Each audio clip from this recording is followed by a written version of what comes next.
Hey y'all, so returning to this, I'm gonna talk about how to get to know people when you are brand new into your city at China.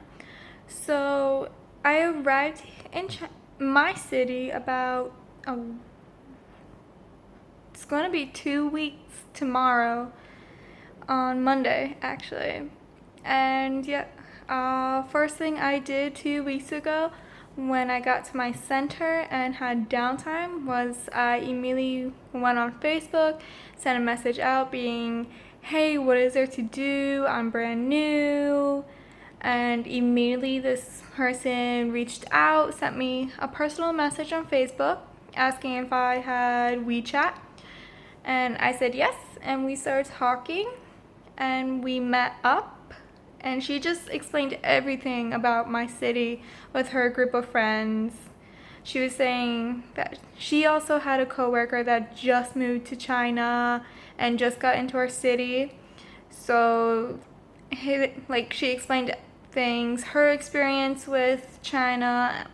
We met up with her friends and other coworkers, and we met in a very safe area, and it was really great. I wouldn't have changed that experience at all.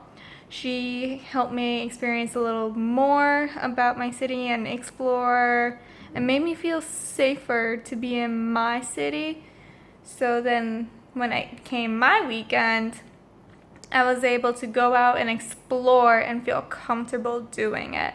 Something I probably would not do at home, go traveling to, let's say, Washington, D.C., and just feel safe going out and about traveling by myself without anybody knowing my location really at any given time. So I'm very thankful that she reached out, and because of her, I met another person and we met up. So meeting up is very common, especially through WeChat. So if you're thinking about coming to China, WeChat is the Chinese version of WhatsApp. It's the way you communicate, it's the way you pay for stuff. As I mentioned in my previous videos about money, WeChat is their social networking basically without a VPN. It's a great way to communicate with text messages because you can send videos, voice recordings, text messages, obviously, and pictures, videos, I said, location. Even within WeChat, you can go and search groups and be a part of groups. So in my city, there's plenty of social groups in Qingdao that I'm a part of and get to see.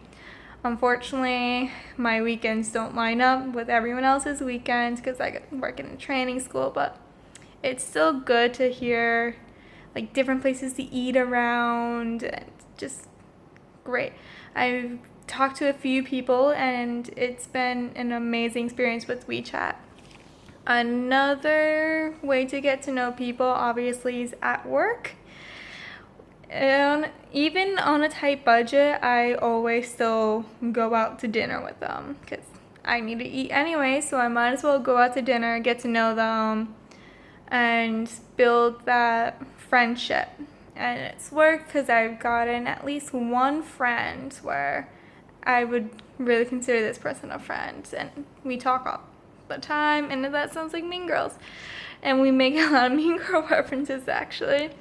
So work friends are great, not just your colleagues, they are there to help you settle into your city as well.